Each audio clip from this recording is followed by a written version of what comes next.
আসসালামু আলাইকুম প্রিয় দর্শক বন্ধুরা, আজকে আপনাদের দেখাবো আপনারা গরুর কি বৈশিষ্ট্য দেখে চিনে বুঝে গরু কিনবেন। দেখুন, এই যে গরুটা হলস্টিয়ান ফ্রিজিয়ান জাতের, এর উলান দেখেন এবং কোয়ালিটি দেখেন, ছাপাও কত সুন্দর, মানে যেটা দর্শকরা চাই সেটাই আর কি। যাই হোক,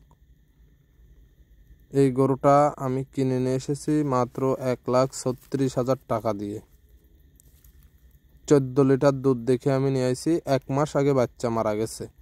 যাই হোক, 15 দিন বয়সের বাচ্চা মারা গেছে। দেখুন গরুটার ফাঁসার শেপ দেখুন কত চওড়া এবং মাজাটা কত সুন্দর, উলানটা কত সুন্দর।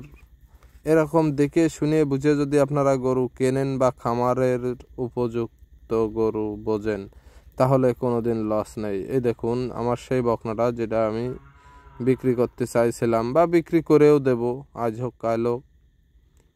আমি কিনে রাখি, কিছুদিন খাওয়াই বিক্রি করে দিই। দেখুন এই বকনাটার পিছনের শেপ দেখুন আর সামনের শেপ দেখুন।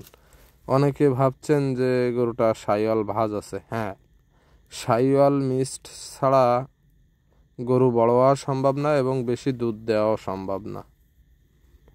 এর কোয়ালিটি দেখুন, লেজ হাঁটুর উপরে এবং ফাঁসার শেপ, ছাপা, শিং, মাথা, উলানটা দেখুন কত সুন্দর, বাট চারটে। এই গরুটা আমার গাব আছে 6 মাস শেষ, 7 মাসে পড়েছে।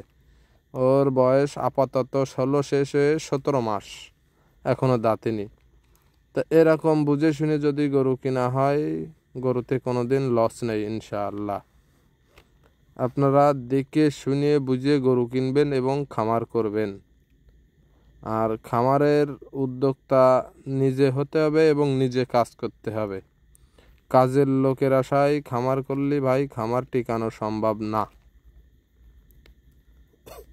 আর মেন আছে দুধ বেচার জায়গা ঠিক করতে হবে গাভী গরুর খামার করলে।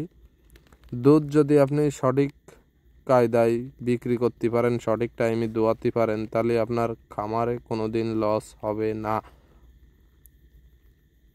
দেখুন আমার এই যে বকনাটার গাভীটা,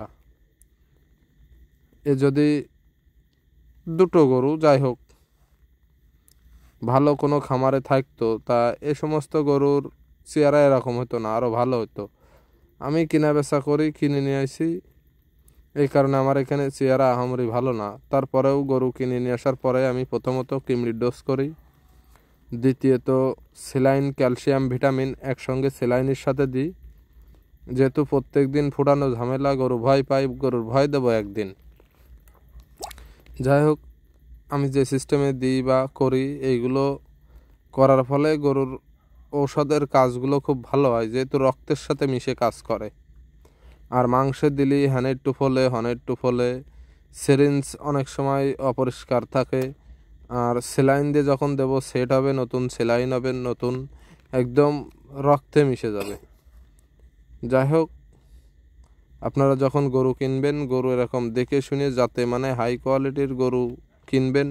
গরু ছোট হোক, আর গরুর রং কোনো বিষয় না। গরু যদি দুধ দেয়, দুধের গরুর মেন আছে দুধ।